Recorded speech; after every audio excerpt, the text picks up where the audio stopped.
Okay, folks, this is the special regular meeting for August 21st. I want to apologize that we didn't have the meeting last night. Didn't get an opportunity to have the meeting yesterday. Had to make a trip to Frankfurt. We will have some announcements here in a few days. We did have a good trip and got a lot of good information, and we're going to have an announcement here in probably 7 to 14 days. I think a lot of folks will be happy with, but that's just that's what we have to do. We have to get down there and talk to these folks in Frankfurt and try to bring home the bacon. So unfortunately, we had to move the meeting back, but just wanted to let everyone know what's happened. We want to try to be consistent on our meetings as possible. We want to now call the meeting to order. Myra, would you like to call roll, please? Yes. Judge Executive Robbie Williams. Present. County Attorney Keith Bartley. Here. County Treasurer David Lane. Here. Magistrate District 1 Mark Pryor. Here. Magistrate District 2 George Ousley. Here. Magistrate District 3 Mike Tackett. Here. And Magistrate District 4 Ronnie Yates. Here. Myra, would you lead us in prayer today? Let's bow our heads. Our most kind and gracious Heavenly Father, we thank you, Father, for allowing us together this evening. We ask you, Lord, to bless this court, dear Lord, and each citizen that is represented here in this courtroom this evening. We ask you, Lord, to allow this court to make any and all decisions for the betterment of the citizens of this county, dear Jesus. We ask all of these things in your sweet Son's precious name. Amen. Amen. I pledge allegiance to the flag of the United States of America and to the republic for which it stands, one nation, under God, indivisible, with liberty and justice for all.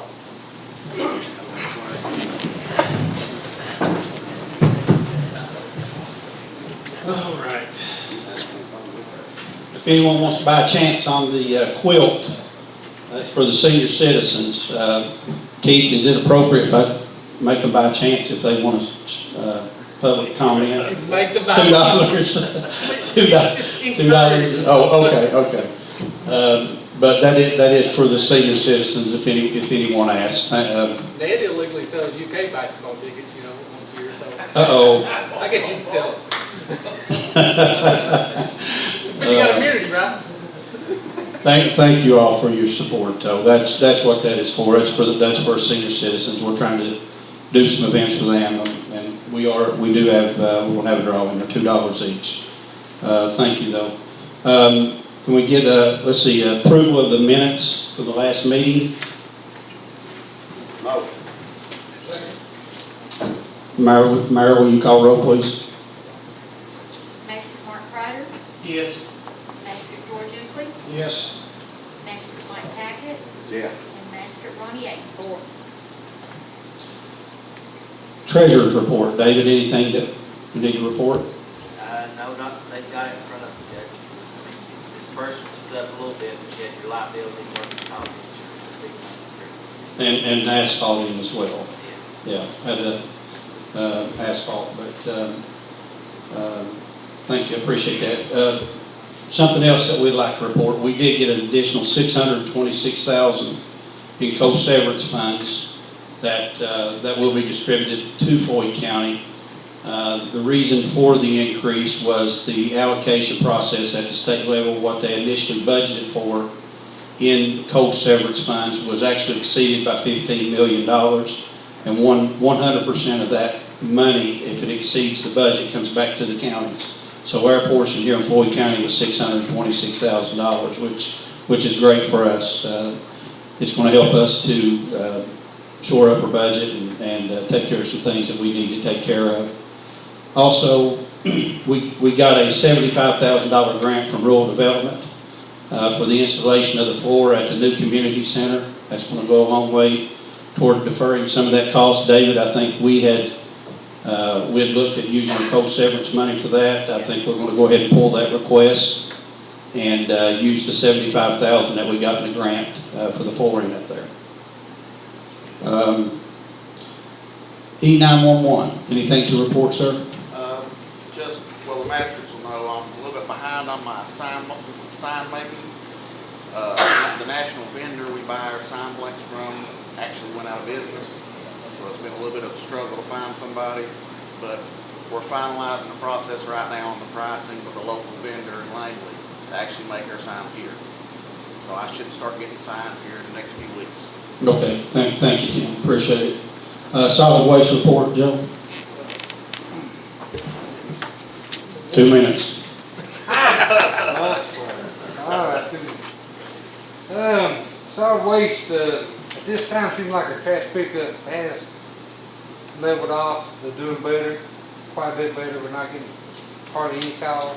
They do have occasional mishaps, and people get upset, call in. Very rare. So it looks like they are working to get that, or have got that back on track. One of the bigger things that they've got to work on, but it's still the dumpsters. They've got to repair the dumpsters and get commercial dumpsters out here, because this causes the trash to get out in the community. When they dump them, the bottom opens up and comes out. They still haven't got that lined out this year. So hopefully, I talked to them, they said they're going to get them refurbished, get them back in. We've been working on the outdated solid waste bill list. It's been pretty productive over the last month, finding what homes is actually there, what ones is not there. Some of them is not even livable, and it's what they've been being billed, and we've cut that quick bill. Collection still moving along good? Yeah, and we've we picked up 10 new customers that wasn't getting billed this past month. Well, yeah, this past month since we talked last. And most of this comes from the Garrett and Wheelwright area. And that's because it's not on the water pretty much. That's where I've been staying, working, to find these homes. Every now and then we'll find one down on Mud Creek, or maybe out toward the Candy out here at David, whatever, but that's about all. Our team picks up our trash along the roadways. They picked up 9 more tons this past month. They've worked Abbott Creek, Route 850, Stevens Branch, West Garrett, Rock Fork Road, Pinhook, Mare Creek, Pike Ford Holler, Justel, 2030 printer over in the Little Mud, and also we went down. This is a big note, just like I talked about up on Mud Creek on 979. In April, we picked up this road, Southern Church Road, going up to H.C. Hack. Well, they have guys come in. They're top-notch level people come into them every so often, and they request us we can help out a little bit. It gets pretty bad through there. I would have never dreamed this. We picked it up in April for them then. They asked us again. We went back the other day, got 52 bags. And then how far is it from the stop sign to H.D. Hackney, just back to the railroad? Half a mile. Yeah. I mean, it's crazy. 52 half bags. mile run. Probably, 52 bags in 4 months. That's just off the charts. Also, we took off 2 tons of tires during that time. But besides that, that's all I got. And Joe? on that same note, and I talked to Joe earlier, several of the signs that he's put up throughout the county, or in my district, no dumping, they're gone. Yeah, some people's borrowed. Somebody is borrowing the There's been sign. about 3 or 4 been borrowed. Maybe we could sell back to them to make some road signs with. And they just didn't take the pole and jiggle it out and take it. They actually took time. They just took the sign, take the pole. Took it off. With wrenches. Yeah. Now think about it. Yeah. I got another, I had a couple, 2 or 3 older people, elderly people call me in the last couple of weeks about refrigerators, I think, or a washer, dryer, or something. But is there any way that we can put the phone numbers out, who do we need to call, or who they need to call. I talked to Joe about it. I give them my numbers, but, maybe if people on left Beaver and right Beaver would, if we could get maybe the transfer station, if they, you know, where it wouldn't be long distance, to get that number. And maybe Murray could put it in the paper, and then maybe on Facebook, we can post the numbers. Okay. Yeah, absolutely, absolutely. I mean, you know, that's what we want to do, especially on the appliances. We wanted to do an appliance pickup. Yeah. You know, you want to try to, I mean, we're going to have another event this fall, but it's going to be a 2-day event rather than all week, because we've got a little momentum going right now, and people were happy with what's taking place. Joe's doing a really good job. I mean, I'm having folks tell me the county looks the best it's looked in a long time.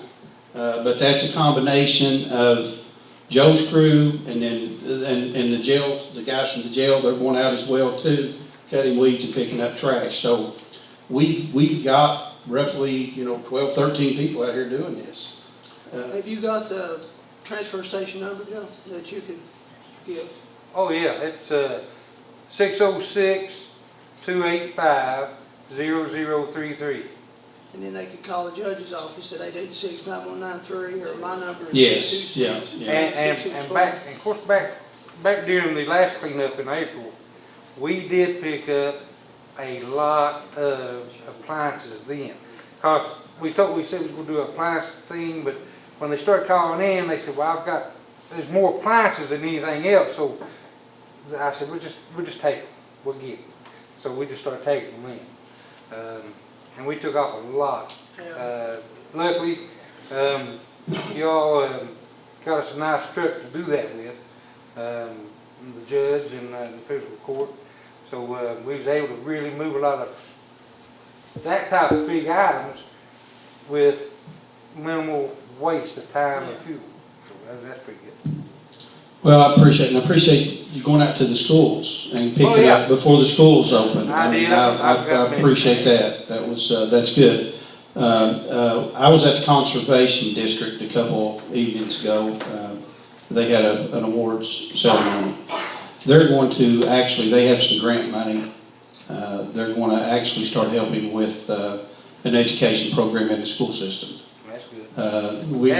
That's what we need to do. We need to get these kids on the right track early. Yeah. They're going to do that, but they also said they had some grant funds to clean up some of these dump sites, but they didn't have the labor to do it. So we told them, hey, if you've got the money, we got the people to do the work. Let's work together. So we're going to work with the Conservation District, and hopefully we can get an extension on keeping your guys on a little later in the year. Yeah. And getting some of these dumps and things cleaned up. I really believe if we stay on this for the next 12, 24 months, we should have a good handle on everything. Yeah, I told you. But thank you for cleaning up around the schools, Joe. I appreciate that. Tony contacted me on conservation. He did make contact. Okay. Appreciate it. Citizens' comments, 2 minutes. Quickly before we do the citizens' comments, let me get Ned. Ned Pillersdorf. Ned is involved with the Eric C. Kahn situation that's occurred. He has an update, and I think this is a lot of very important information that we'd like to pass along. I think it's good news for a lot of folks in Floyd County and for Floyd County as a whole. Thank you, Ned, for coming out. Appreciate you having me, Judge. It's 4.5 years ago, a true humanitarian crisis started in this county. I know there's been a lot of publicity about one of our most famous citizens, Mr. Khan. What's been less paid attention to is the 3,600 former clients of his who have been targeted by the Social Security Administration. 4.5 years ago, Memorial Day weekend, 900 local residents got letters immediately suspending their benefits. The suicide started. Leroy Burchett committed suicide, and I was actually in his courtroom. It was packed. We had an emergency meeting with Floyd Bar Association. Well, we got to order Melissa Jude committed suicide, and the SSA, Social Security Administration, began their unfair assault on the former clients of Mr. Khan. And make no mistake, the people they targeted are some of the most destitute, vulnerable people in our community. It's been a 4.5-year legal battle, a true crisis.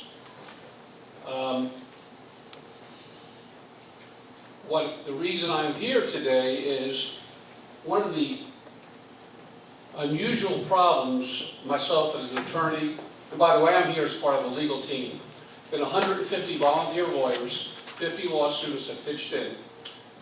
And one of the problems we have had, and where you all can help and the media can help, we don't know who these clients are. Everything in Social Security is confidential. What has happened is, about 2 miles up the road, the Social Security Administration began what I call their Joe McCarthy hearings. Even though there's zero evidence that any former Khan client had any idea that Mr. Khan was driving up to the gas station in Louisa and bribing the judge, there's always been a sense that they must have been involved in this conspiracy. In fact, you won't find a Khan client who actually met Mr. Khan.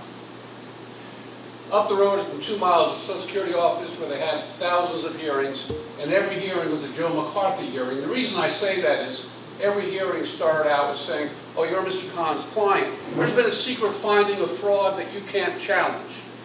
And any of the evidence you have that was generated as a result of Mr. Khan's office is automatically inadmissible. We challenged that in the court system as being unconstitutional. It took forever, but this past Thanksgiving, we got the best Thanksgiving gift ever. The Sixth Circuit Court of Appeals ruled those hearings all unconstitutional. Unfortunately, the Social Security Administration, by the way, these people have been cut off without benefits for 3 years. Thanksgiving. Unfortunately, the Social Security Administration did not give up. They then asked the entire Sixth Circuit Court of Appeals to review the Hicks decision. So, by the way, Ms. Hicks is from Ewensville, and she'll go down in the law school history books in every law school in the country. But so the law she made, the Hicks decision declared that statute unconstitutional. Of course, the SSA still wouldn't give up, wouldn't reinstate benefits, and then finally, they said, we're going to the U.S. Supreme Court, that the Amy Hicks decision was wrongly decided. And I don't know what happened. On the day we won a case in South Carolina that I went down and argued, the Solicitor General of the United States announced they're not going to appeal the Amy Hicks decision. It's final. The next day, Judge Hood, Judge Bunning, and 9 judges, federal judges in a row, have all ordered reinstated benefits to at least, we don't know how many, at least 300, as many as 400.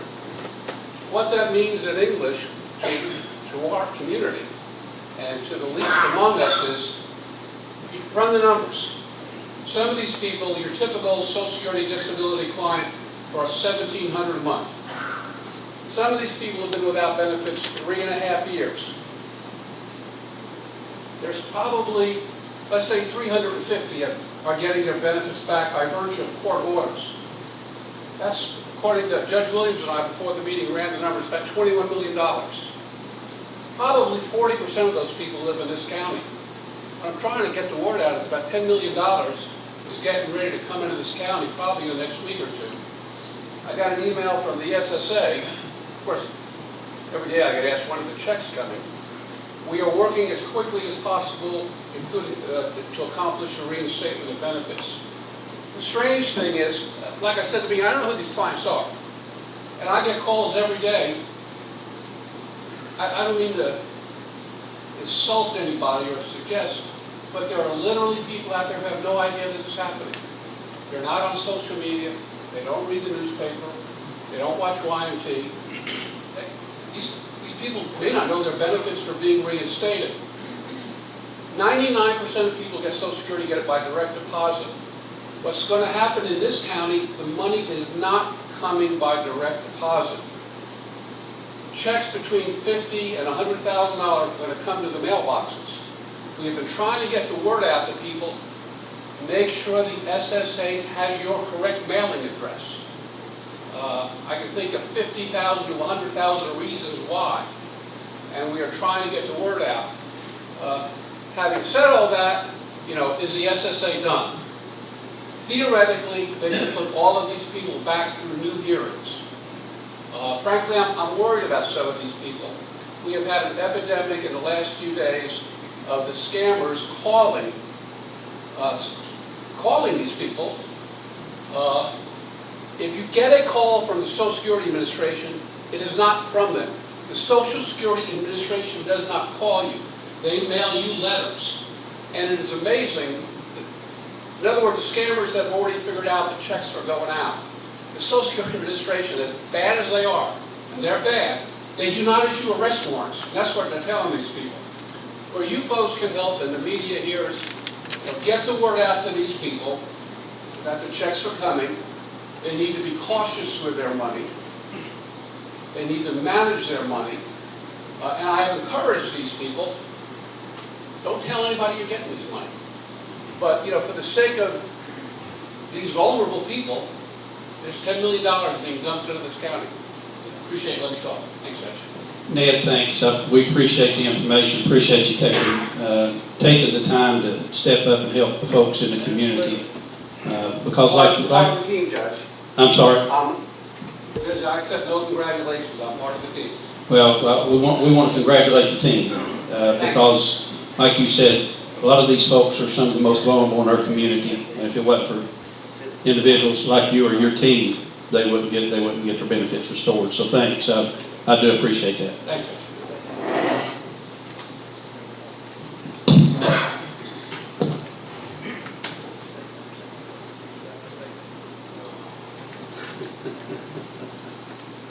Okay. Next we've got the folks from Lifeguard. I think it's been pretty well documented here for the last few months. Some of the issues that we've had with the ambulance service. Lifeguard is newly acquired.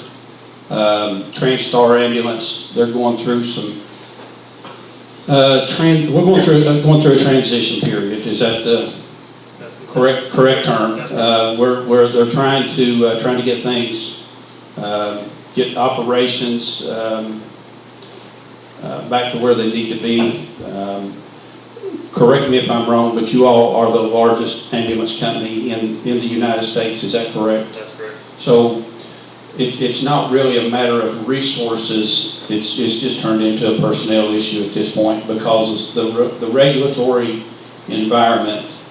You just can't hire folks off the street. They have to be qualified. So I just want to thank you all for stepping up and attending our meeting and answering some of the questions that these folks have and explain your plan going forward, how you plan to address some of the issues that have popped up in the past. Sure. Yeah, thanks, Judge.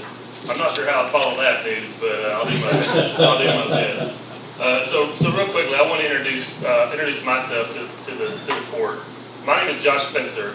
I'm the Regional Director of Operations for Lifeguard Ambulance Service. I live in Birmingham, Alabama. That's where my home office is. That's my corporate office where I work. However, I'm actually from here, and I'm going to go full circle just a minute and explain to you why that's important to me.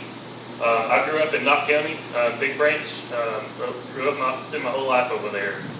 I started working for Lifeguard Ambulance Service in 2001, or 2002 rather, and my career took me to Pensacola, Florida.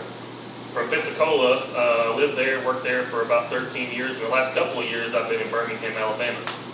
How they ever talked me out of leaving Pensacola and coming to Birmingham, that's still trying to figure that part out. But when I got to Birmingham, my region changed, and when that changed, East Kentucky became part of my region again. So what's neat about that is it's full circle for me, professionally and personally. Why that's important is I'm vested in this community. I don't want you to think that this is some big corporate, the largest EMS service in the nation is here. This is home to me. I literally grew up here. The first movie I ever saw was out down here in Prestonsburg. So I mean, I'm telling you, this is home, and I'm deeply committed and deeply committed to fixing these problems, right? And it's not just me, the whole leadership team is local. So I want to just kind of set the stage by letting you know that this is home, this is personal, it matters, and we're going to fix it. So I want to tell you kind of a little bit who AMR and Lifeguard is, right? So yes, we're local people with national strength. That's kind of our catchphrase, right? So we are the largest EMS provider in the country. We operate under numerous different brands. Lifeguard Ambulance Service is one of those brands that we operate under. What that does, it gives us access to things that, smaller ambulance services just simply don't have access to, right? It's essentially buying power. There's 5 new ambulances sitting on North Lake Drive right now that we purchased. The problem is, we can't find people to put in them. I mean, there's a serious staffing shortage. It's not local, it's a national problem. I oversee the entire state of Kentucky, Lexington, Louisville, Erlanger, Owensboro. This is not a Kentucky problem. This is not a Tennessee problem. This is a national shortage of EMS personnel. So we've been kind of tasked with how do we fix this? Because at the end of the day, they're no less important, and it's not the people who dial 911's problem that we don't have butts to put in seats, right? It's our problem. It's our responsibility to fix that. So what I wanted to say is, some really exciting things that are happening right now in this community, and I talked to Judge Williams about it recently, is starting Monday, we have 31 new employees, new hires, new academy, new recruits that are going through our EMT program. We've got permission to teach our own EMT course in-house so we can train our own people. What's relevant about that is that's 30 new jobs, right? That's 30 new jobs in this community, but these are not people some of them never even thought about working in EMS. We're going to pay you to go to our academy to train, to learn how to be an EMT, and at the end of 12 weeks, you're going to start on the road as an EMT, as a new hire EMT. So that increases our workforce by approximately 20% at the end of that 12 weeks. We currently have 170 employees. We'll go up to a little over 200 after they complete the training. I think the city of Louisville may be doing a similar pilot program that they've started or will be starting soon, but we're the only ones that I know of in the entire state of Kentucky that's doing this. So that's happening right down here on North Lake Drive where we're doing our EMT Academy starting Monday. So 31 new faces will be in class. Another thing we've done recently is, we realize that this is about creating a network of help, right? The problem isn't specific to EMS. The problem is not specific to EMTs and paramedics. It's also the rescue squads. It's the volunteer fire departments. Those numbers are down as well. I mean, it's just one of the, and that creates a larger scale problem for us. So, Bert and I were talking yesterday, how are we going to solve that problem, right? Can we put ambulances out there? Can we train their staff? So just yesterday, we launched an incentive program for our employees who are currently working for Lifeguard Ambulance Service. If they are an active member in a volunteer fire department, we will give them an extra $100 a month on their stipend that we will pay, so he can have more members of his volunteer in his rescue squad. Because what we realize is, there's going to be times when it's going to take us a while to get there. That's just the nature of the business, unfortunately. But the more of these guys we can train, and the more of them that are using the same protocols, the same kind of equipment, they live in these communities and they're going to get there a lot faster than we are. So we want them to help. So what we're trying to do is incentivize our employees who live in these communities to also get involved in the rescue squads and the fire departments, because they're our employees. Now they're trained under our medical protocols. They know what to do, and now they're going to be able to help, right? So that's another way that we feel like we can solve this problem locally. It's not an overnight fix, and we've been in this community now as Lifeguard for a little over 5 months, I think. There's ebbs and flows in this industry, and we're currently in one of those in the valley a little bit right now. But I want to stand here publicly in front of this court and this community and let you know that, number one, it's personal to me, and I'm not going to let it fail. I didn't come here to fail, and we're not going to let this fail. We're going to do whatever it takes to get the right people in these seats to put more trucks on these roads to take care of this community. And it is absolutely, it's vital. We understand it, and we're going to do whatever we can to fix the problem. Just as a side note, again, we've invested millions of dollars in capital already into the service right here. Like I said, there's 5 new ambulances sitting down there. There's been a tremendous upgrade in technology. We're able to monitor all the ambulances, see where they are.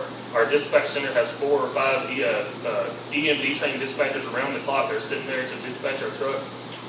This is not something that we just arbitrarily said, let's go do it and see if it works. We have a tremendous investment in place here. So we are truly committed to fixing the issues and making it better. So I just wanted to take a few minutes to kind of let you guys know who we are, where we're at, why we're here and how we're going to get out of it, because it's important to us. It's very important to us. If there's any questions I can answer, I'm happy to, and I'll let these guys, the more local team, they can answer some questions as well, but happy to help in any way we can. And we want to be involved in these meetings regularly moving forward, so I believe in transparent communication. If we don't get to tell you our side of the story, you're only hearing one side of it, and we'll explain it to you. We'll be here regularly, we'll be presenting material to you guys, whatever you ask, whatever you need. We want to be a partner in this community, not just a you call, we haul, that's all kind of ambulance system. We want to be a healthcare partner that really helps solve these issues. As you can tell, I'm passionate about it, so sorry. Again, this is home to me. And thankfully, this is in my region now, and I get to spend a lot more time here. But it really means something to me personally, that this community gets the absolute best of the best, and I'm very proud of that. So we're deeply committed. So, one comment I would like to make that is encouraging. After our meeting, I guess it was approximately 2 weeks ago, you called the next day and said, "Hey, we've already diverted some folks back to Floyd County to help out." Correct. That's encouraging to me. I understand from a business standpoint. You have a business to run. I understand that. We are elected officials. We have to take care of our constituents, and it's a life or death situation. If one person falls through the crack, it's a life or death situation. So we certainly want to work with Lifeguard to get everything lined out, get on track. And we understand there's obviously some personnel issues that have to be addressed. But we don't want to throw you under the bus. That's not what we're here for. Sure. We want to work with you. Let's get it right, and let's get it right as soon as possible. We are best when you hold us accountable, and that's why I want to be here personally to introduce myself. I'll give every one of you my cell phone number. I'm a 7-hour drive from here, and I will get here as soon as I can. These guys are local, but this system will improve as we report to you and you ask us questions, and we work together to solve the problems. So I appreciate that. I want us to be held accountable. How many counties do you guys serve? So in Eastern? sure. So in Eastern Kentucky, I'm going to go in alphabetical order because Bert taught me this trick, right? So it's and I may get it messed up because anyway. So we got Knott County, Harlan County. I skipped one. Floyd, obviously. Right? Floyd, Knott, Harlan, Leslie, McGoffin, and Pike. So you got offices in each? We do. We have offices in each of them. Each county also has what we call a QRV, or a quick response vehicle. Another one of the changes that we're implementing immediately, because all of our EMS chiefs, Kenny's one of them here for Floyd County. They have their own vehicle, a Chevy Tahoe, it's equipped to respond to calls. So in the unfortunate event, we may have 10 trucks on the road and there's 11 calls all of a sudden. That happens. Yeah. So we have an 11th person who can now at least go start rendering aid. But yeah, we have an office in each of those, and each of those have an EMS chief or a captain or whatever that is responsible for overseeing that community. And Kenny's the person employed, and then they report to Bert. So you're still housing up at Beaver, Left Beaver? I'm gonna let Bert answer that. My name's Bert Absher. I'm Director of Operations for Eastern Kentucky. Our Left Beaver operation, we're staffing the McDowell station as often as we can.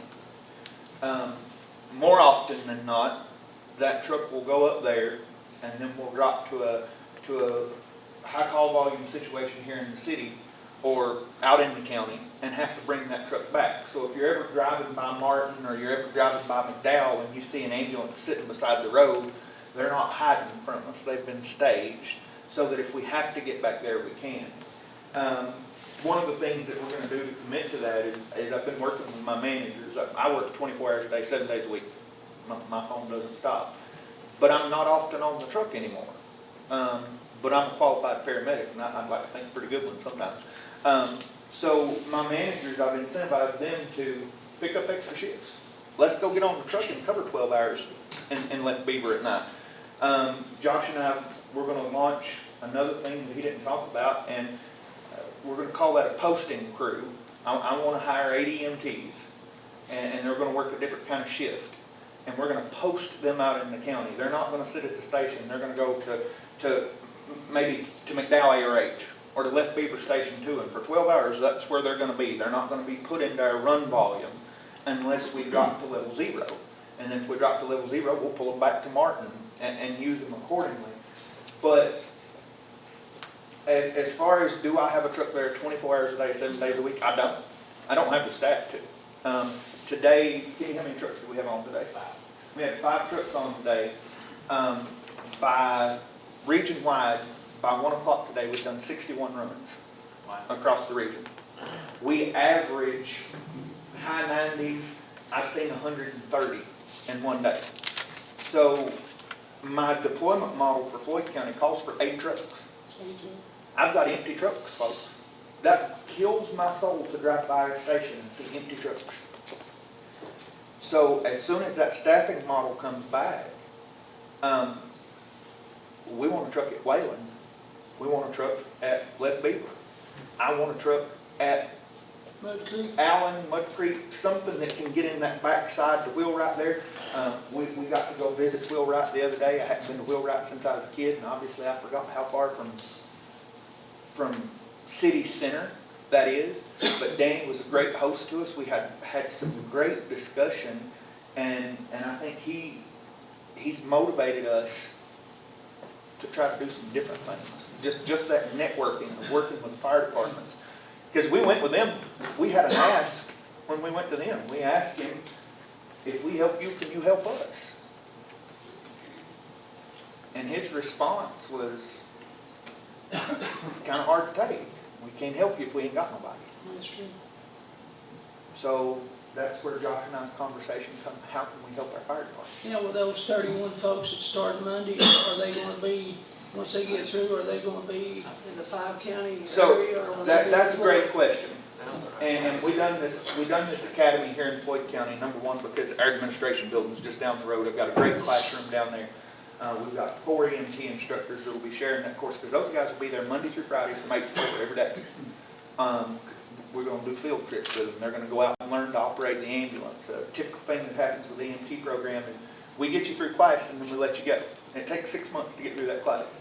And then Terry or one of my instructors becomes dependent upon the student to get registered for the test, to study and go take the test. All right, now you got your results back, you got to contact the state and get all your credentials to the state. It can take another 6 months before they do that.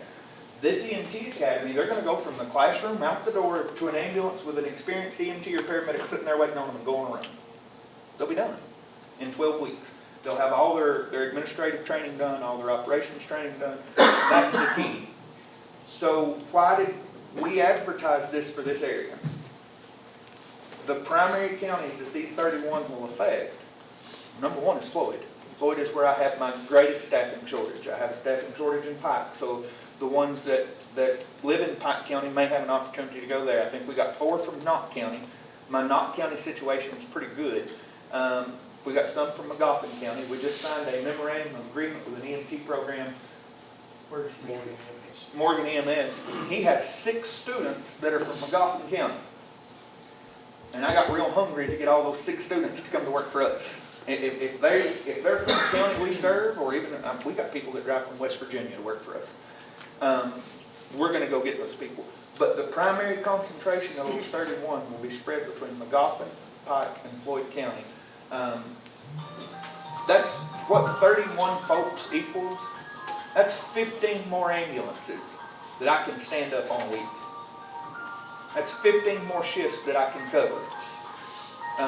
Man hours per week, I didn't do the math, but I should have, what that adds to our deployment. Because EMS has typically been a job. That's why nobody's there. I'm 27 years in this year. 30. Never mind, we don't have 45. Kenny's the original platinum. I have no retirement. 27 years and I had no retirement. Prior to April, I couldn't afford the company's health insurance. I applaud Alan Lafferty. He done something that everybody around him closed up trying to do.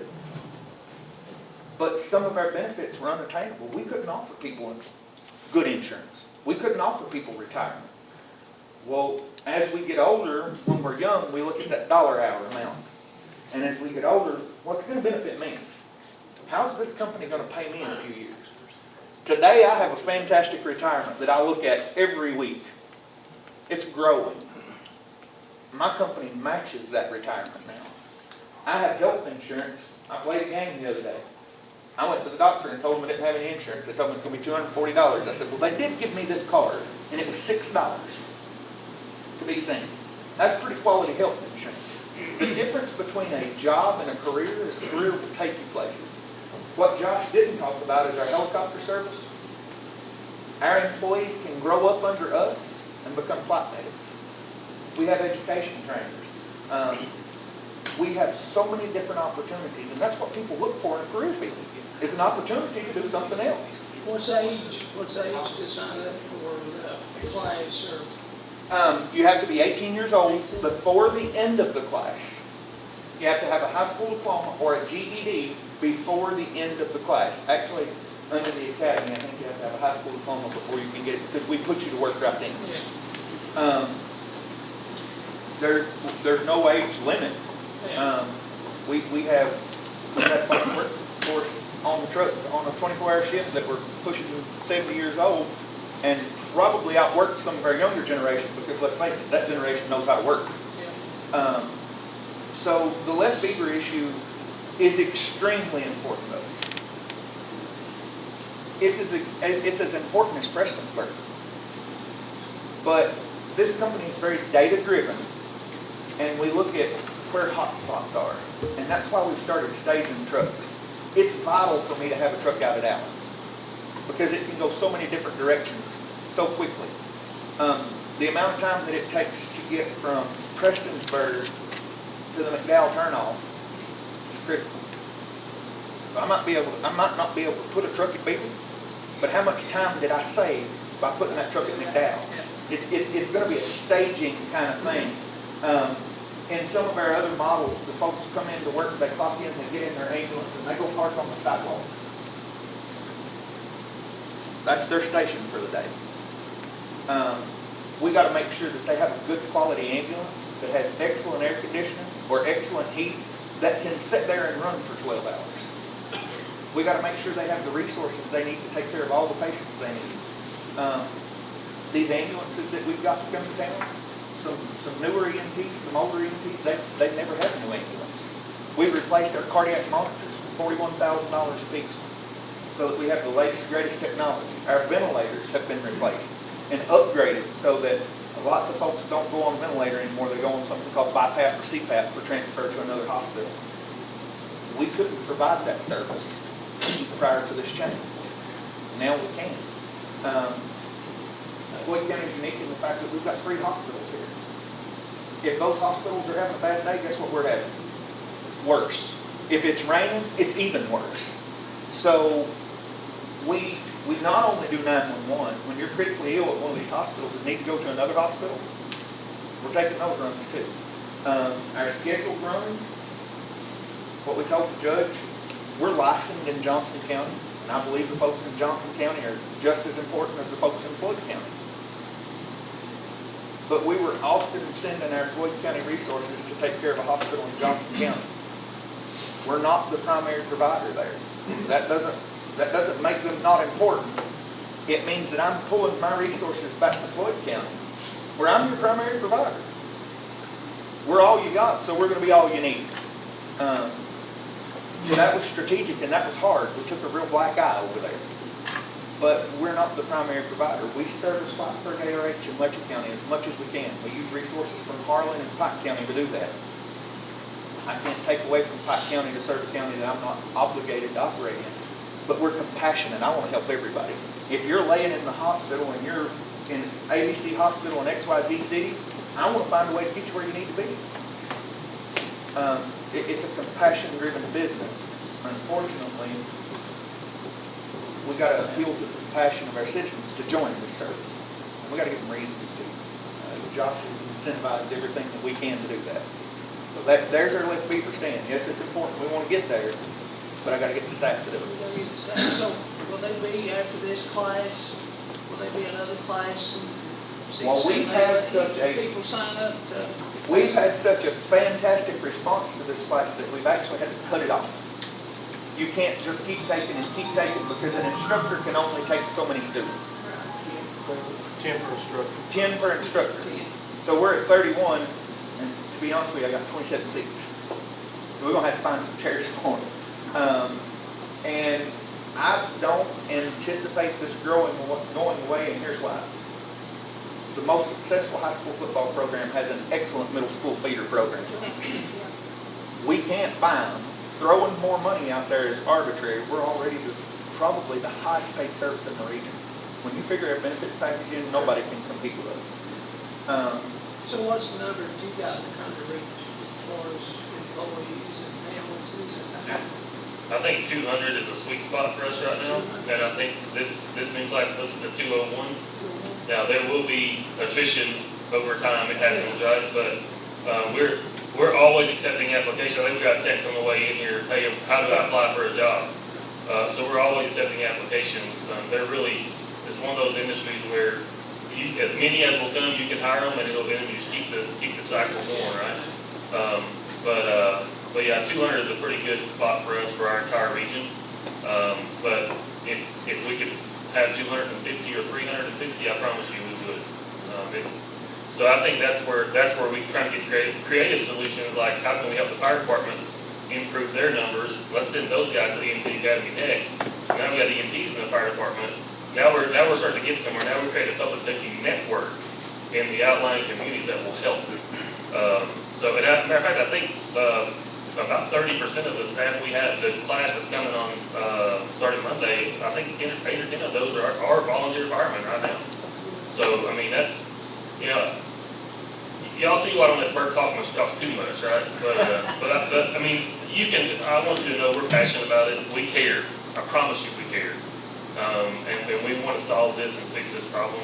Again, this is not specific to Floyd County, Kentucky. I have the exact same conversation in Nashville, Tennessee, and everywhere else we operate. There's an industry shortage, so we're trying to come up with creative ways to strengthen our system.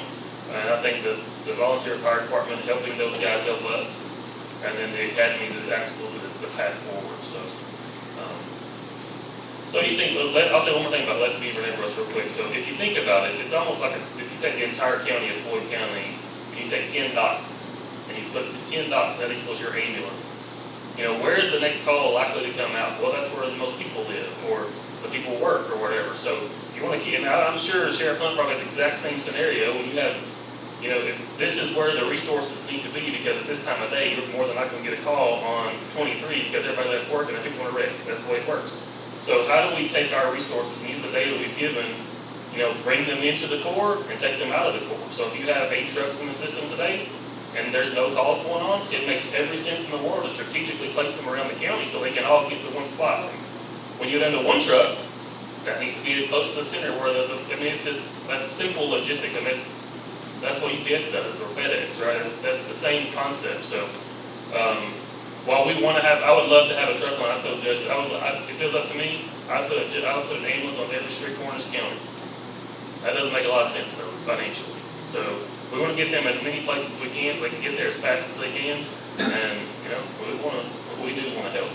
I want that to be very, very clear. So that's a long answer to a very short question. I apologize. Thank you for the opportunity. Any other questions? One last short thing I told you can't talk anymore. that we forgot about. We can't leave this out. We came to the fiscal court meeting last night, and unfortunately, the only person we got to see was the sheriff. So we started talking, because this is the great thing about AMR lifeguards. And Josh asked the question, what do you need? Do y'all have AEDs? Because your folks are out there. Last night at the start of the conversation, he told us what he needed. He needed AEDs for his cruisers. Josh grabs his email and sends an email. Today, 10 AEDs were shipped to Floyd County. They'll be here tomorrow. And the sheriff will have cruisers. So they're the first guy out there. Those are quick fixes. That was so simple. Nobody else has done that. That's what we're here for. Thank you. Thank you, Josh. Appreciate it. Just keep us updated. Any information you can pass along, milestones, any way we can assist, please keep us in the loop. Thank you, sir. Judge, Thank can we you. get on the mailing list or the notification list for the fiscal court meetings? How do we do that? That'd be Anna. You can just call the main office at 869-193. She can get you information. If nobody else has any questions for me, I'm going to head to Birmingham. I'll get my wisdom teeth cut out tomorrow, so I'm checking about that. So, Thank you. Have a safe trip. Thank you all.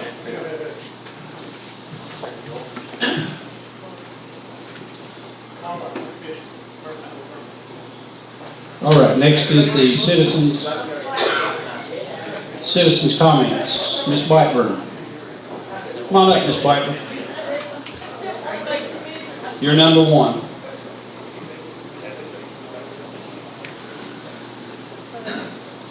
Good to see you today. I didn't want to make a speech, you was told me right now. Oh, I thought you had something to say. You have anything? On 122, where the road is, the dirt is under the road, and the road is broke off, on 122. We're at up on 122. Just about there, it's all up 122, at least as far as I live, correct. And the trees that are on the lines over the roads, it's going to get somebody killed. I don't know if the road department needs to take care of that or whatever. But, and these yellow lines there, in the rain, you can't see nothing on the road. That unfortunately, that's the state highway. But we do meet with them periodically, and they ask for input from us. So that's some of the things that we need to address. Mark works for the electric company. Mark, on these trees, I know that seems to be a recurring issue. Is the electric company, are they responsible for cutting those back? How's that responsibility? Depends on what of the right of way they maintain. Most times it's 30 to 50 feet. I know with the Big Sandy, they maintain a 30-foot right of way. And that's coming from ground to sky. Everything hangs over. That's what they're responsible for. Okay. Yeah. I would say the state is too, that they got the manpower and money to do it. Our next meeting we have with the state, we will bring that up to address that issue. Good to see you. Ms. Mullins. Alrighty, so we already got some good news already about the floor.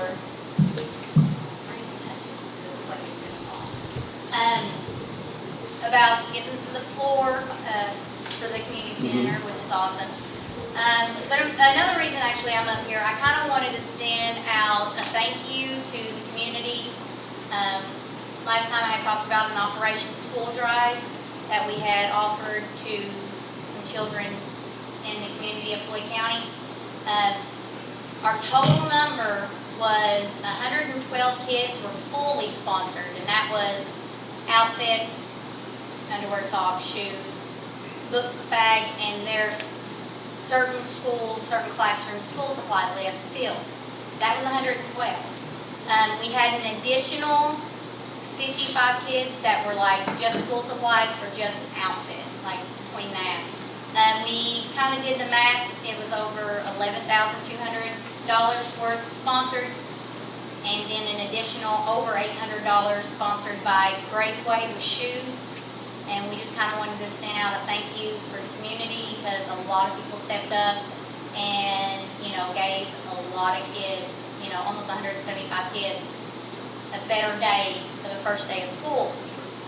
So we're just kind of thankful for the community. All the ladies, my rock star ladies that had worked with me, Lynn Case, Renee Thornsbury Martin, she does insanely amount of stuff. Jessica Hatfield and all the nurses basically at Prestonsburg Hospital. They are kind of the ones that helped us start it a few years ago, and they're the major ones that sponsor. So all of them up there were really awesome. And then like Rita did all the shopping for a lot of it. She ended up having to shop for 25 plus different kids, and she organized it like crazy. And just everyone with the food pantry up there, Emily Martin, heavy harvest. But I just kind of wanted to send out a thank you to them and kind of let everyone in the community know that we have some really awesome people here that try to help the kids. And I love the way that we're going right now, that everyone's starting to realize that the kids need to be the focus of everything. Because I feel like the kids get lost in a lot of the politic game, and, you know, because it all ends up coming down to taxes and money, when we really need to think about what future are we leaving these kids and what are we offering these kids right now. And I'm just kind of happy about where we're going right now. And Well, thank you, appreciate it. And I appreciate you putting together the event. I know it is always a big hit. We try to participate, my wife and I do each year. But thank you. Next, Mr. Hall.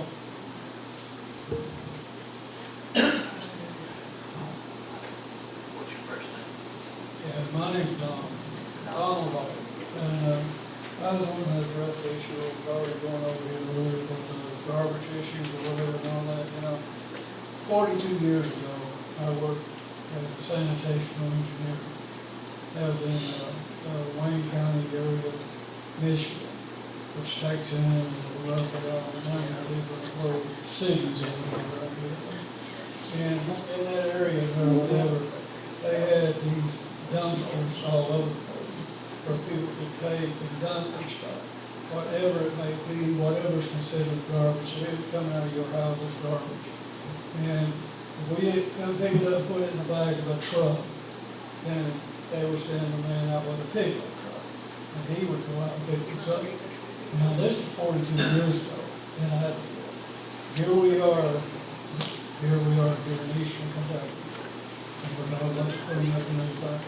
You know, and I think, you know, what do we need to do here to make the bluegrass in Kentucky blue again?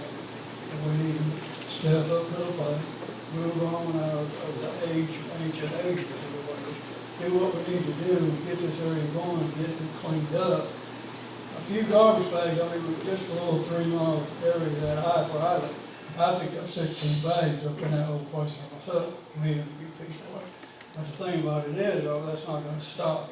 When it comes down to the furniture and appliances and stuff like that, people just ain't got nowhere to put it, and they're going to have to dump it out in the yard or do something with it. The garbage others we got was we know don't want to pick the stuff up. They feel like they're limited on what they want to pick up, and the way I see it, if it's garbage, it's garbage. They're supposed to be responsible on picking that stuff up. And I was thinking, you know, we should move that. The county should get a couple of dumpsters, just a couple to start off with. You can place them anywhere you want to. One month at Prestonsburg, another month on Mud Creek, another month over at Martin, wherever you want to.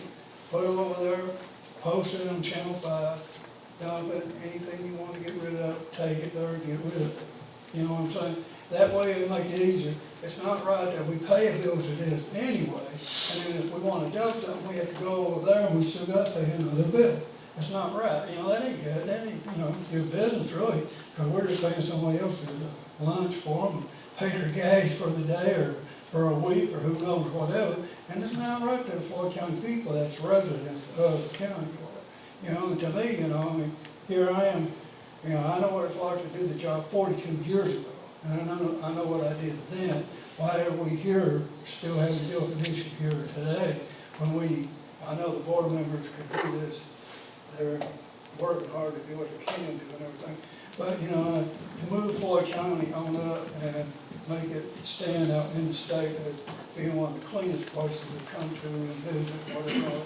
I mean, I think we need to do something like this, make it, take the next step, like I said. That way people be willing to throw in, put the signs up, whatever, you know, throw trash in this place, you know, put it in, you know, wherever you need to go, you know.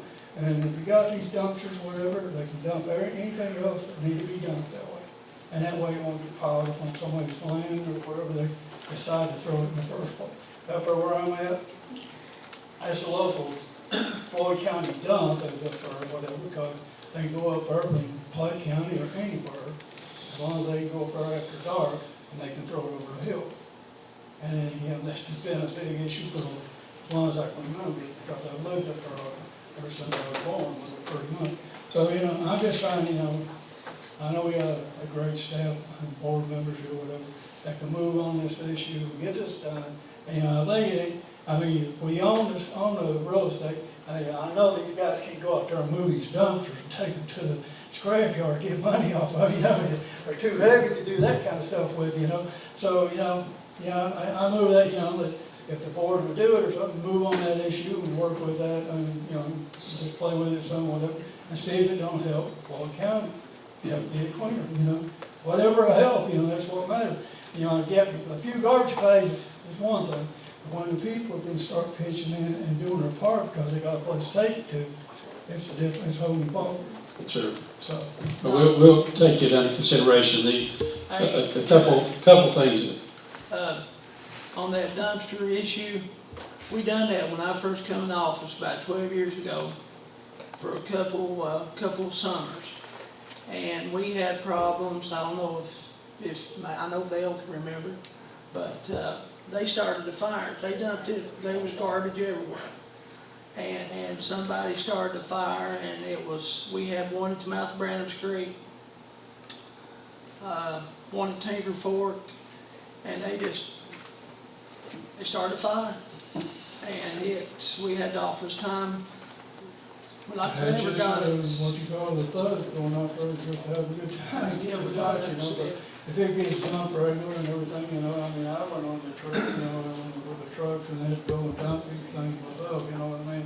I did it back then, I know we can move on past that issue and getting it done today. There's too many other guys out there that need to work right now and everything, and then they can go, and they'd be willing to do the job if, they can do it regular, weekly and everything, And if it's owned by Floyd County or whatever, it'd be there for the people to do their part, pitch in, do the job, get it done. We've got the bluegrass Kentucky. We've got a couple things that kind of work against us here. The fact is we don't have our own landfill, and we don't own our own dumpsters. Well, we need to work on that. The landfill, we just have a transfer station up there. But a couple things that we are doing is we're trying to have a spring cleanup and a fall cleanup so we can get that trash that needs to be taken care of. You can haul it to the landfill for free. We're going to do that twice a year. Yes, yes. And we are trying to work with folks, elderly folks that can't get stuff hauled off. Joe goes out of his way to help these folks. They call the office all the time. It's difficult for him to do what he does, drop what he's doing, run to Wheelwright, pick up someone's trash, run back down to Prestonsburg or over to Harold. But we do it. We're personally at times myself, when I used to have a little truck and everything and all that. And I've been asked to do it before myself. I went over there and actually had to go over to the dump, and then I had to pay to do the dumping and everything like that myself. And I thought, that was pretty odd, because I pay a bill as it is anyway. And that's the biggest issue right there. We can't do that in Floyd County, but they can in Floyd County. What's the difference, They own the landfill, you just. Yeah. Well, we're residents here just the same as other residents there, So we need to move on the issue on trying to change from. Now, also, we do have some dumpsters at the mouth of some haulers now that the trucks can't go up. And in all honesty, it's a mess. We're close to other counties that don't have adequate service, and they bring them across the county lines. We've had to get animal carcasses. Joe, last week, we had to send him up to pick up beds. They just kind of lay them beside the dumpsters. So we do have some dumpsters out now. If we tried to do it the whole county, we'd be full-time trying to maintain those dumpsters. But here's the other thing too. You was talking about Pike County. Pike County does it. Our trash bill is about $10 a month less than what it currently is in Pike County. Well, for the cleanup part, it'd be worth the extra $10 just for the cleanup. Yeah. It would be that just for the cleanup. If they show proof within a certain amount of time, would it be worth it? Yeah. If we got a contractor that's done the job according to what it should be. We'll look into it and see if there's something that we can come up with, some type of resolution. Maybe. I got a minute. I gotta commend him on what he's doing up there, if he's going out doing that, and doing whatever, you know, that tells you right there, there's people out there doing the job, and there's people willing to do the job, but, you know, they can't go out their own pockets all the time, and a lot of them can't afford it nobody, you know, and that's where the biggest issue right there, a lot of them can't afford it nobody. Whether it's that on a fixed income, or by the time they pay bills, and do whatever else they gotta do, they really ain't got much to work with. This is like my sister up there where I live, there's like 2 or 3 other people putting their garbage on her garbage or whatever, but they're not picking her garbage up because all these other people are putting their garbage on there or whatever. And I was thinking, you know, well, we need to have a thing like we used to have a number of years back or whatever, where they had like a tag system or something other or whatever, and they had a way of special marking your personal garbage, whatever. And that way the people that ain't paying the bill, you don't have to worry about them, but the ones that are, those are the ones you can deal with, and the others are sitting there for you. You know what I mean? I mean, something like that needs to be done, because this person's, they're paying a bill, and these other people ain't, but they won't pick their garbage up like everybody else got their garbage, because they're not paying the bill. And they just they go out there at midnight, 2 o'clock in the morning, take the garbage or haul it on their bin, expecting to get picked up. That's just not right. This is a 60-some-year-old woman that needs surgery in herself right now, and she can't run up downhill or stay up all night watching her garbage bin. So there should be some kind of solution to try to deal with that, deal with these people doing this. Okay. Well, we appreciate your input. We certainly take it under consideration and see what we can come up with. Yeah, I was thinking about that stupid thing we never do. Okay. I mean, it worked before, you know, why not now? You know? Yeah. I appreciate you coming out, Mr. Hall. Thank you. That's all right. Joe will sing him down. And 2 minutes, minus 2 minutes, too. Okay, we have anything for executive session? Nothing. Okay, thank you. Any old business we need to discuss? Magistrates? Okay, new business, transfers. Resolution 1. Get a motion to approve the transfers? Motion. Second. All right. Next, we have the, All road, Judge. oh, I'm sorry. I'm getting ahead of myself here. Magistrate George Usley, Yes. Magistrate Mike Tackett, Yeah. and Magistrate Ronnie Yeager. Okay, next we have Resolution 2, Claims List. Got a motion? Everybody had the updated claims list. Motion. Second. Mary, you want to call roll, please? Magistrate Mark Ryder, Four. Magistrate George Usley, Yes. Magistrate Mike Tackett, Yeah. and Magistrate Ronnie Yeager. Next, we have the Mountain Comp Grant. Motion. Second. Mary, you want to call roll, please? Magistrate Mark Ryder, Four. Magistrate George Usley, Yes. Magistrate Mike Tackett, Yeah. and Magistrate Ronnie Yeager. Okay, let me get to the next resolution. There's a question on it. 4. Resolution 4. Any questions on that, gentlemen? This is a resolution, each of the counties that are going to be participating in the East Kentucky Mountain Regional Recreation Authority. This is the group that was created by the legislature in Frankfort to work on the ATV trails here in Eastern Kentucky. I think we currently have, is it 13 counties, David, that's participating? They've all agreed to kick in $5,000 each to hire a director until the funding comes through at the first of the year. And that's what this resolution is for. Where are they gonna be, stationed at, Judge? They're going to be based out in Knott County, up at the ATV Center. Is that director coming from Floyd County? The position is being posted on the state website. Who's gonna hire? Department of Local Government, and they actually have a board. The Kentucky Regional Recreation Authority does have a board.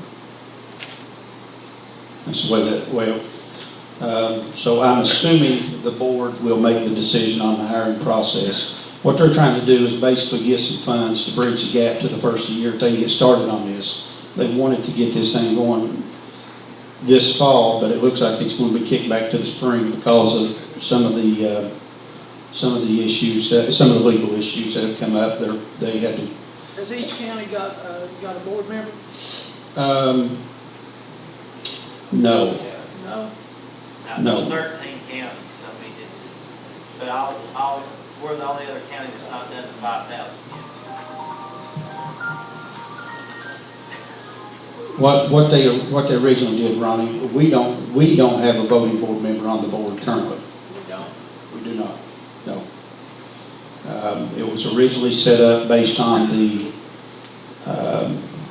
what they call it, Skyview Trail System that was based for Prairie Knot, Breathitt, and McGoffin County. And we currently don't have anyone on the board, but we do have a lot of representation there. My brother Charlie, he's very active in it. Representative Lafferty, she's very active in it. That's a meeting we sit in at the conference. Correct, yes, yes. You get a motion? Motion. Second? Got it, Mike second. Mary, you want to call roll, please? Magistrate Mark Ryder. Four. Magistrate George Usley. Yes. Magistrate Mike Hackett. Yeah. And Magistrate Ronnie Evans. Okay, next is the bids for the sheriff's new vehicles. Okay. Well, yeah. But Mike, noted, Mike. All right, we'll put this. Get out of here.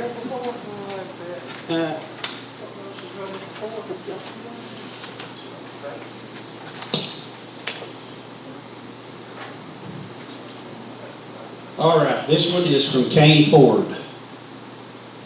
42,652, $42,652. From Kane. Jack Kane Ford. Jack Kane Ford. That's what, now that includes the uplift, the upgrades on this. That's the total. The vehicle itself is 36,700, and the accessories were 59,52, which came to a total of 42,652.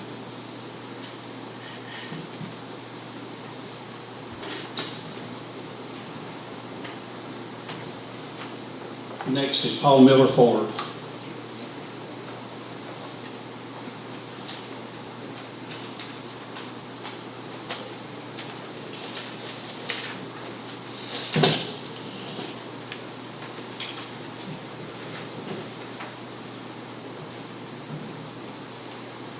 Okay, we've got a little bit of a difference here. They did not, John, they didn't include, Sheriff, they didn't include the, yeah, they just give a vehicle price of $37,545. Yeah, yeah, it's higher than the vehicle itself. Okay, $37,545. What was the first one on just The 36,700 was Kane Ford, so Kane Ford's actually cheaper. 36? Did you get that, David? Okay. 36,700. 36,700 was Kane Ford just for the vehicle. For Paul Miller, for the vehicle, was $37,545. Kane Ford did include the upgrades necessary, which was another $59,5230. Grants for 21,800, the sheriff's department's paying for the rest of it, so. Okay. Yes. That's the only two bids we got, yes. All right, so we're going to make a motion to accept the Kane Ford. Motion. Second. Who's second? Second. Mary, you want to call roll, please? Yeah. Magistrate Mark Ryder. Four. Magistrate George Usley. Yes. Magistrate Mike Hackett. Yeah. And Magistrate Ronnie Evans.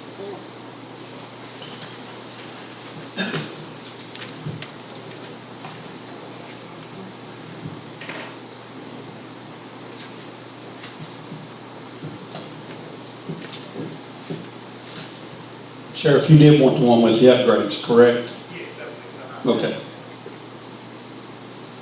Okay, next we have the bids for the senior citizens vehicle. Open it first.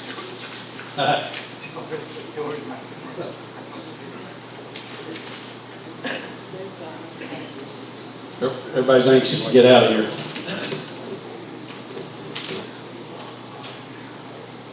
Okay, we have one bid from Pop Chevrolet for $46,890.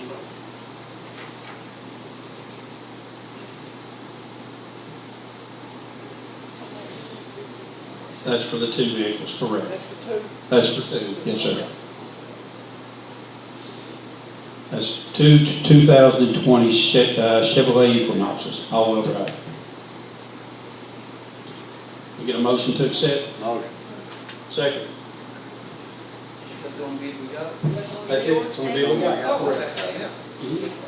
You say, George. Robbie second. Robbie second. That's the only bid we have. It's the only bid we have on the Chevrolet, yes. Who made the motion on that? Mike and Bob. And Robbie, our judge. You roll call? No. We call roll, Myra, please. Master Mark Ryder. For? Master George Yes. Easley. Master Mike Tackett. Yeah. And Master Moore. Okay, guys, next is the community center, the floor for the community center. Motion. Second. Let's open the bid first. Okay, this is for, yes, we do. We actually have four bids, but they're different. The bids are different in the way they are. The first is from Signa Sports, How you spell it? SIGNA. It's for $64,431. 64,431. Yes. We did not receive any samples. They didn't send anyone out to look at what we had up there because we got a unique situation with the floor up there. We asked them to send someone out because we've got some issues that's going to be addressed with the floor and stuff. So we didn't get any samples or no one came out. They just submitted the bid. That was $64,431 for Sigma.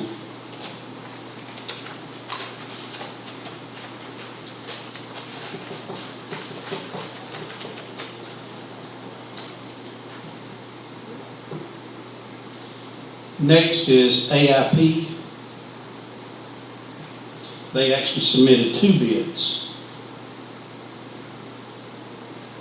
The first bid was for $54,895. That was on the flooring that it's like a vinyl flooring with a rubber backing. We don't think that's probably going to be the best product because of the durability issue, and you still have some water issues with that. Because it's got the rubber backing on it. But now the second bid that they submitted was $48,370. That is for the waterproof flooring, the tiles that we're trying to get.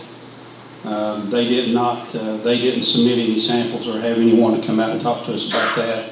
That's not a product that they were familiar with. They're wanting to sell the vinyl product, but that's something that they can pick up at a wholesale and sell it to us. And again, that second bid was $48,370.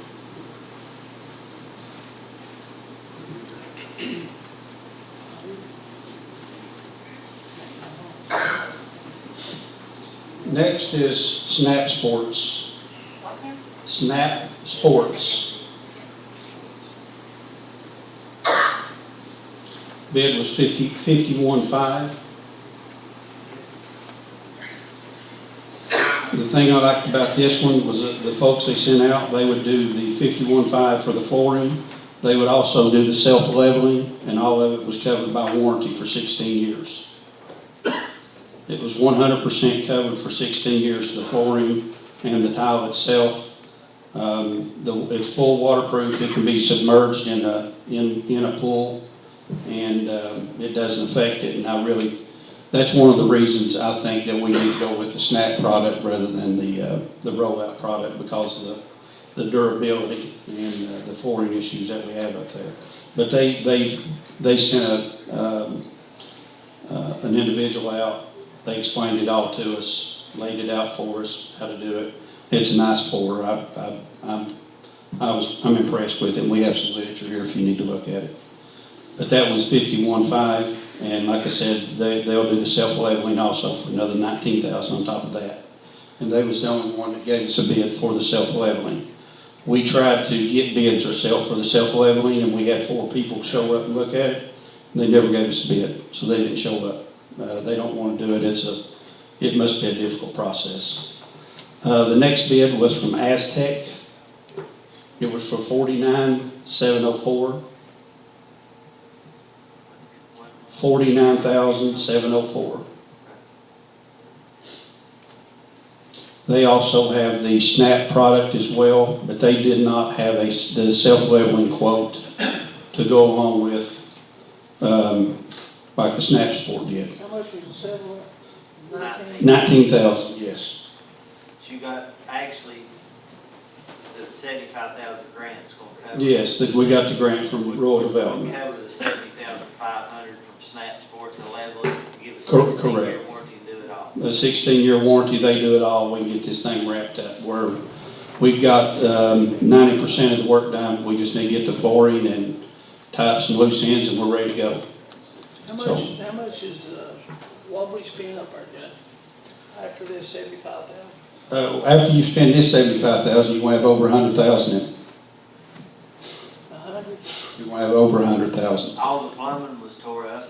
Well, what happened, we thought we'd get up there and just get in there and paint it. When we start tearing the walls out, we probably, I don't know, probably ran out about 25, 30 snakes we encountered in the walls and the ceiling. All the plumbing was destroyed. We had to replace all the plumbing. We had to spray foam on the plumbing that we really wasn't anticipating. We thought we could just go and correct it because we'd actually had them send a light or, the scope down in it and look at it. But what happened is those walls they're just tin. There's no barrier. We could fix it, but we're going to have to go back and fix it again the next big freeze we have. So there's no reason to waste taxpayer dollars and just go in and patch it up. Everything that's been done up there, it's going to last, 20, 30 years. We've done it right. So did you get the water situated out back to where it don't come in? We've got the ditch dug out back. We're going to be pouring concrete. Yes, we have. So what do you think, maybe 150,000 what we spent after the floor? I don't think it'll be that much. I don't have the totals on it. David, can we get totals on that? We've got an account number, Stevie's been charging everything to, 01 or 04.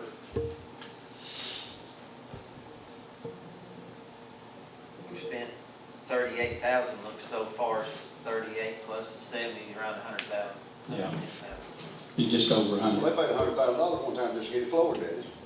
Paid 100,000 to get the last floor put down. They paid 100,000 for the last floor. 68,000. We've done that floor twice. Yeah. Well, the good thing about this floor is it can be fully submerged in water. They have it at the YMCA in Pikeville, and water doesn't affect it. Water doesn't affect it. So we're paying a little more money. Everything's done right. We don't have to worry about these issues going forward. I think the snaps, in my personal opinion, I think the snap sport is the one that's going to fit our needs best. Anybody want to make a motion to accept? Mike and Mark. Mary, you want to call roll, please? Magistrate Mark Carter. Magistrate George Usley. Yes. Magistrate Mike Tackett. Yeah. And Magistrate Bernie Atkins. So we're doing a check payable to $70,500 for it all, is that what you're trying to do? Yes. Did they give you a time frame on when they can start, when they can?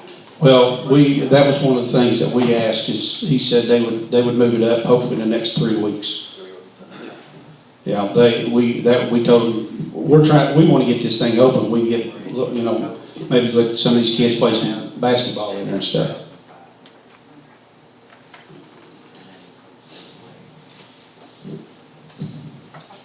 Okay, so, let's see. Mary, you called roll? Yes. I did. Okay. Yeah.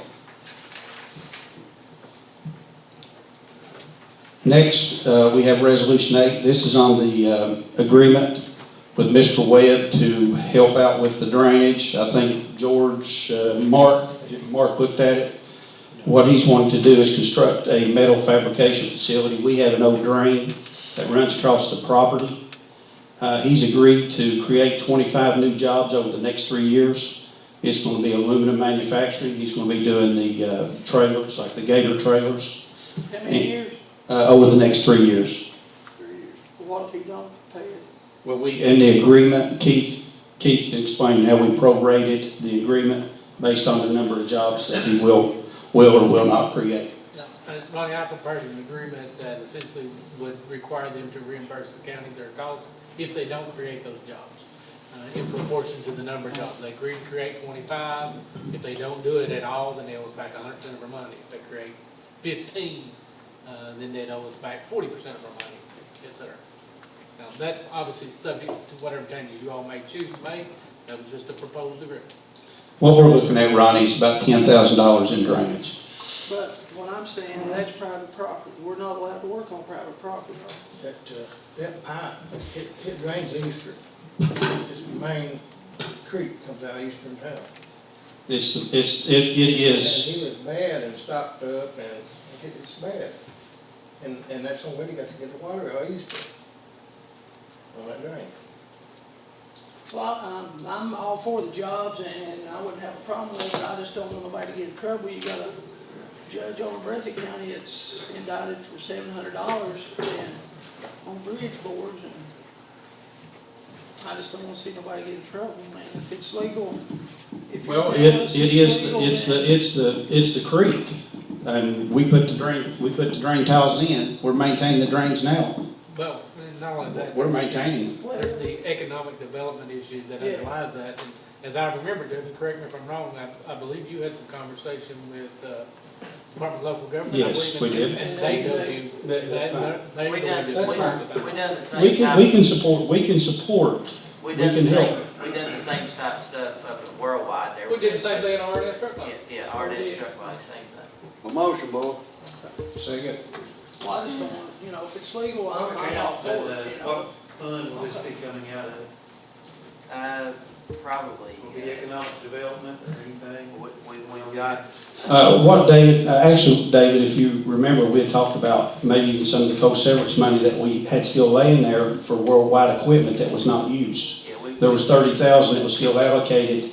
Same situation with worldwide equipment. yeah, and I've actually. The work we would see, that was another one that we did some private work for also. And you can do it. You can do it if it's for economic development. Single county co-severance money. Correct. Mayor, you want to call roll, please? Magistrate Mark Ryder. Four. Magistrate George Usley. Yes. Magistrate Mike Tackett. And Magistrate Ronnie Ecker. Probably special projects over forward.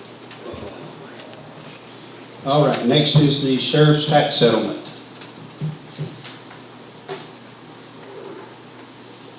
Get a motion to accept? Second? Mayor, you want to call roll, please?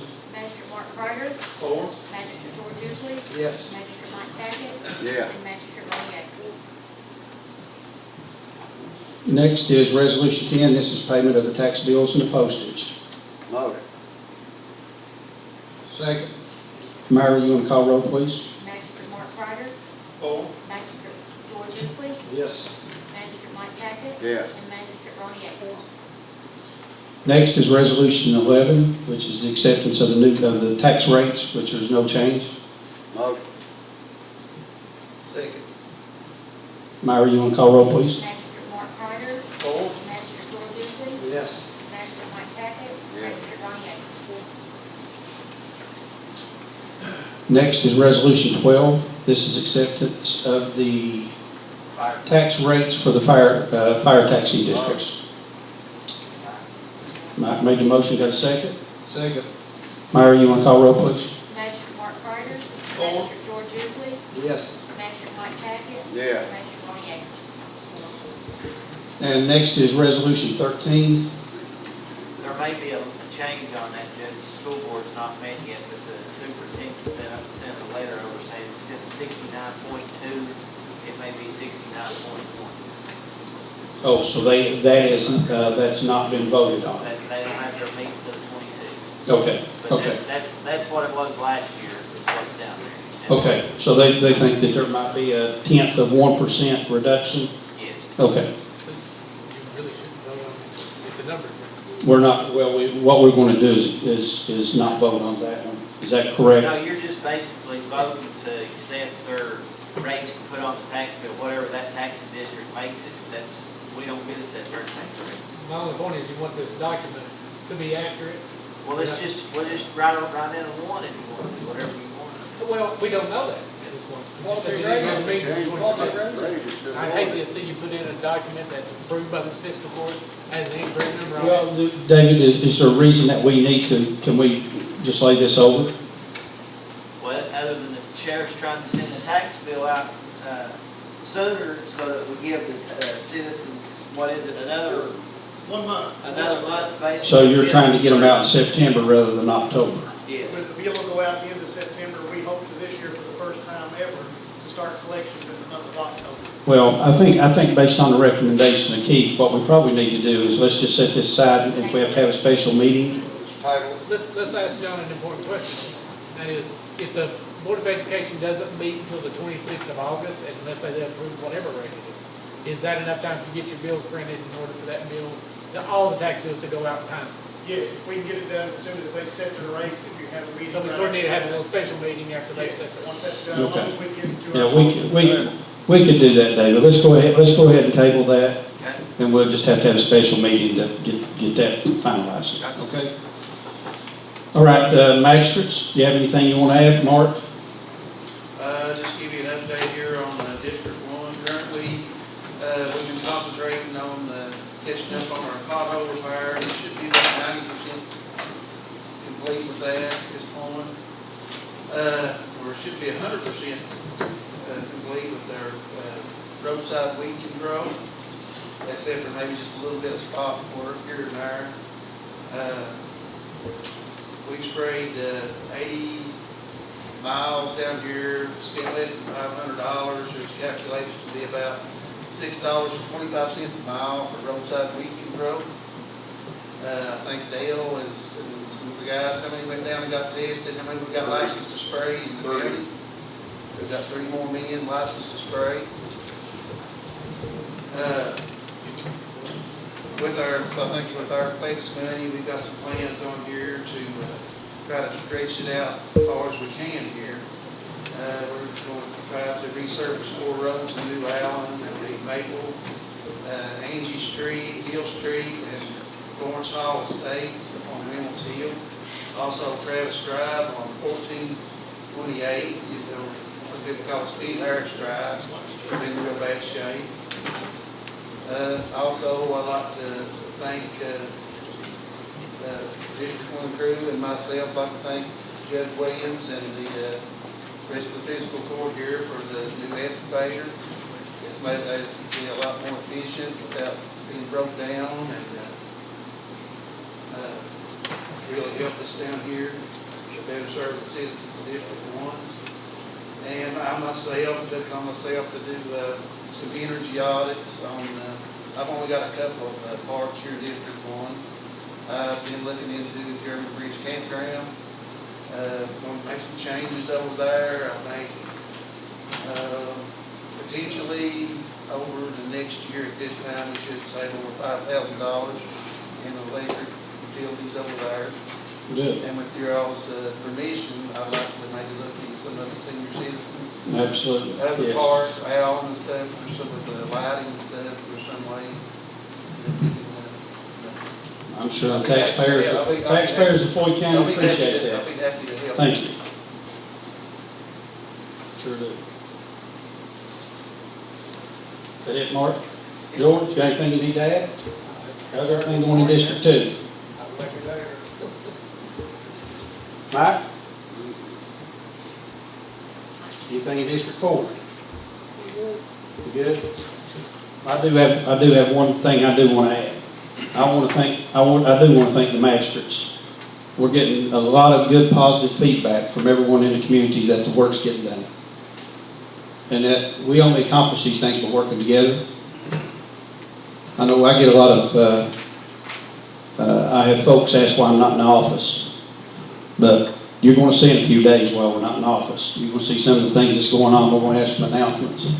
We're in Frankfurt. The money's in Frankfurt. The money's not in Prestonsburg. We gotta get down there and develop relationships. And that's what we're doing. We're bringing the money to Floyd County so I can give these magistrates that they can put it in these roads, these communities.